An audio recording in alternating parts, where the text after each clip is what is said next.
दोस्तों Nifty analysis की एक और वीडियो में आपका स्वागत करता हूं। दोस्तों निफ्टी की फाइनल क्लोजिंग हमें मिली है 23,092 की और निफ्टी ने फ्राइडे के सेशन में 113 पॉइंट नीचे आके निफ्टी ने क्लोज किया है। और निफ्टी जैसा कि मैंने बताया था कि ध्यान रखिएगा ये इंपॉर्टेंट रेंज है हमारे लिए। जब तक इसके ऊपर नहीं निकलेगा तब तक यहाँ पे क्या है, सेल ऑन राइज ही रहेगा, क्योंकि एक रेजिस्टेंस कम से कम क्रॉस करे तो फिर क्या होता है, सेलर थोड़ा सा अलर्ट रहता है और सेलर थोड़ा सा अपना सेलिंग प्रेशर कम करता है कि अगर एक रेजिस्टेंस ये क्रॉस करके ऊपर की साइड में निकले तो फर्स्ट रेजिस्टेंस के आसपास जैसे पहुंचेगा सेलर वहाँ पे कोशिश जरूर करेगा कि यहाँ से वो सेल करे, और सेल करने के बाद वापस देखिए कल के सेशन में वापस ये नीचे की पॉइंट पे आके क्लोज हुआ, यानी डे लो के आसपास हम आके क्लोज हुए हैं। कल के सेशन में हमने कोशिश जरूर की थी 350 के आसपास जाने की, लेकिन देखिए वहाँ पे हम सस्टेन नहीं कर पाए और वहाँ से वापस आके नीचे आके हमने 23,100 के आसपास हमने क्लोज किया है। और यहाँ पे अगर देखेंगे तो वापस ये क्लोजिंग के नीचे आके वापस हमने यहाँ पे क्लोज कर दिया है। तो मार्केट इस तरह से मार्केट बहुत वीक है। यहाँ पे देखेंगे थोड़ा सा भी यहाँ पे बाउंस बैक मिलता है, उस बाउंस बैक को लोग क्या करते हैं, सेल के लिए यहाँ पे यूज़ कर रहे हैं, तो पैसा वहाँ पे नीचे की साइड में ही उनका बन रहा है। एक बार ध्यान रखिए, जो भी यहाँ पे सेल करके फ्यूचर मान लीजिए कोई सेल करके बैठा होगा ना, तो बड़े आराम से बैठा होगा, जब तक उसका एक रजिस्टेंस क्रॉस ना करे तब तक वो अपना यहाँ पे स्टॉप लॉस नहीं लेगा या अपना प्रॉफिट बुकिंग नहीं करेगा, उसके शांति से वो बैठा रह रहा है यहाँ पे। ये कि ध्यान रखिएगा, ऑप्शन में वॉलेटिलिटी बहुत है, क्योंकि अब बजट भी आ रहा है, तो ऑप्शन से थोड़ा सा दूर रहिए। कोशिश कीजिए कि शांति से बैठे रहिए, कुछ अच्छा सेटअप बने इंट्राडे में तो ट्रेड करने के लिए घुसिए, और लेके तो बिल्कुल मत जाइए कि यहाँ पे लेके जाएंगे तो आप यहाँ पे ट्रैप हो जाएंगे। दूसरी चीज़ यहाँ पे कहा कि हम इस लो, ये जो लो लगा हुआ था लगभग 22,970 960 के आसपास का, इस बड़ी कैंडल का लो लगा हुआ था, उसी लो के आसपास हम लगभग पहुँच रहे हैं, 100 पॉइंट वहाँ से दूर है। अब ध्यान रखिएगा, अगर इसके नीचे हम ब्रेक करते हैं तो हमारे पास जो सपोर्ट है, जैसा कि मैंने बताया था, वो सपोर्ट है 22,888। उसको भी नीचे ब्रेक करेंगे तो फिर हमारे पास सपोर्ट छोटा सा है 22,666। 22,666 और 22,888 ये दोनों हमारे लिए एक बेस्ट सपोर्ट है और स्ट्रांग सपोर्ट है। तो इस लेवल पर नज़र हमारी जरूर होनी चाहिए, क्योंकि बजट सेशन है, बजट भी आने वाला है, 5-6 दिन के बाद हमारा बजट पेश होगा। तो देखते हैं बजट में कुछ अच्छी चीज़ें आए, तभी लगता है मार्केट अपने जो ये ट्रेंड निगेटिव चल रहा है, जो डाउन ट्रेंड चल रहा है, उस ट्रेंड को शायद मार्केट तब ब्रेक करे अगर बजट में कुछ अच्छी चीज़ें आई तो। अगर बजट में कुछ भी खराब यहाँ पे आता है तो ध्यान रखिएगा मार्केट और तेज़ी से गिरेगा। बजट अगर एक्सपेक्टेशन जो चल रही है उसी के आसपास भी आएगा ना, तो क्योंकि मार्केट कंटिन्यू गिरते हुए आ रहा है, तो मार्केट एक बार बाउंस बैक जरूर करेगा, ये ध्यान रखिएगा। नई सेलिंग के लिए क्या करना पड़ेगा, मार्केट को इस लेवल को वापस ब्रेक करना पड़ेगा, ये हमारे पास इंपॉर्टेंट लेवल है। अगर बड़ा ब्रेकडाउन हमें चाहिए तो हमें इस लेवल के नीचे जाके क्लोज करना पड़ेगा, तो ये बड़ा ब्रेकडाउन होगा वीकली चार्ट पे, डेली चार्ट पे, हर जगह से ये बड़ा ब्रेकडाउन यहाँ पे होगा।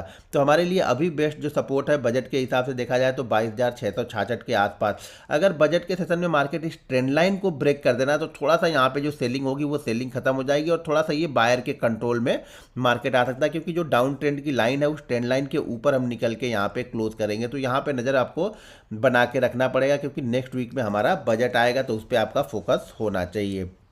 अगर आपको बजट एनालिसिस की वीडियो चाहिए तो वीडियो के नीचे मुझे कमेंट करके जरूर बताइएगा, तो मैं पिछले 4-5 बजट की एनालिसिस करके आप लोग को बता दूंगा। दोस्तों चलिए अब 15 मिनट के चार्ट पे देखते हैं कि मंडे के सेशन में मार्केट किस तरीके से ट्रेड कर सकता है और क्या इंपॉर्टेंट रेंज हो सकती है मार्केट पे।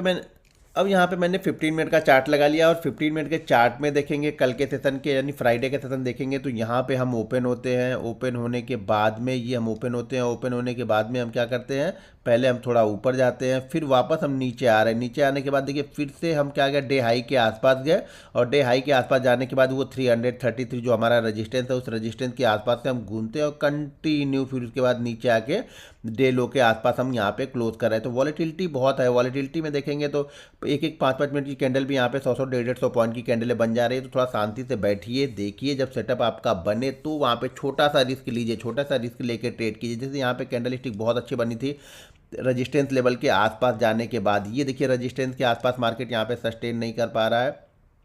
अब यहाँ पे देखिए हम यहाँ पे लो पॉइंट के आसपास आके क्लोज हुए, ये ध्यान रखिएगा, ये लो ब्रेक करेगा तो मार्केट में एक बार फिर से यहाँ पे सेलर काफ़ी तेज़ी से एक्टिव होंगे। सेलर तो एक्टिव है ही है, लेकिन थोड़ी सी सेलिंग प्रेशर और बढ़ जाएगा यहाँ पे।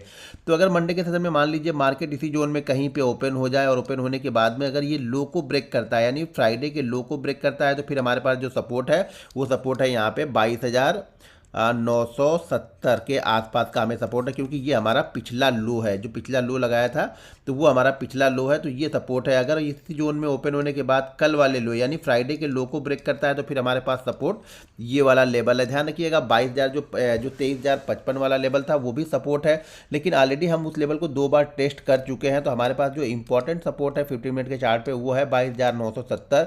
अगर हम 22,970 को ब्रेक करते हैं तो फिर हमारे पास जो सपोर्ट आएगा रहेगा 15 मिनट के चार्ट पे वो रहेगा 22,922, उसके बाद 22,888 छोटी छोटी पॉइंट पे यहाँ पे सपोर्ट है, उसके बाद 22,777 और उसके बाद 22,666 ये हमारे पास सपोर्ट लेवल रहेगा।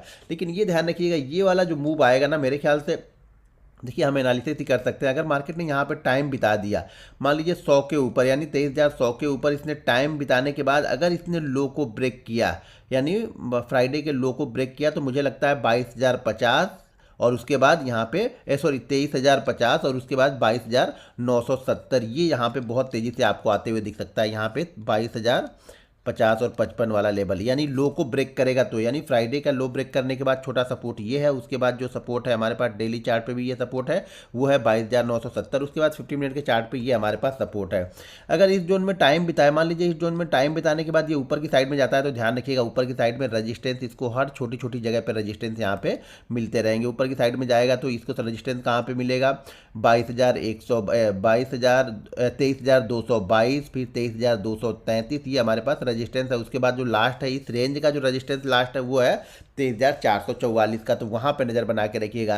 किसी कारणवश अगर हम गैप अप ओपन होते हैं ये जाने कि गैप अप ओपन होंगे तो यहाँ पे सेलर एक बार कोशिश कर सकता है इस जगह पे के बीच में अगर मार्केट ओपन होता है यहाँ पे टाइम बिताता है तो यहाँ पे सेलर एक बार कोशिश करेगा इसको वापस नीचे लाने के लिए। अगर हम कहीं गैप डाउन में ही इस लेवल को के नीचे यहाँ पे हम ओपन हो रहे हैं तो यहाँ पे थोड़ा सा अलर्ट रहिए, क्योंकि हो सकता है कि सेलिंग प्रेशर थोड़ा सा बढ़ सकता है। लेकिन अगर तुरंत गैप डाउन ही हम इसके नीचे ही गैप डाउन ओपन हो तो तुरंत एंट्री मत ले लीजिएगा। इन जो फटाक से लोग एंट्री ले लेते हैं कि अब तो गैप डाउन हो गया, तो थोड़ा सा वेट करना पड़ेगा आपको 5-7 मिनट मार्केट के सिचुएशन को समझना पड़ेगा, उसके बाद ही आपको कोई सेटअप बनेगा। तो अगर गैप डाउन ओपन होता है तो एक बार मुझे लगता है कि गैप डाउन अगर ओपन होगा तो थोड़ा सा वेट कीजिए। वेट करने के बाद में भी अगर मार्केट थोड़ा सा बाउंस बैक ले तो सबसे अच्छा है कि गैप डाउन होने के बाद में बाउंस बैक ले, और बाउंस बैक में कहाँ तक पहुँचे ये बाउंस बैक में इस लेवल के आसपास में या आज की जो क्लोजिंग है उस लेवल के आसपास पहुँचे तो वहाँ पर फिर से एक बार सेलर एक्टिव हो सकता है।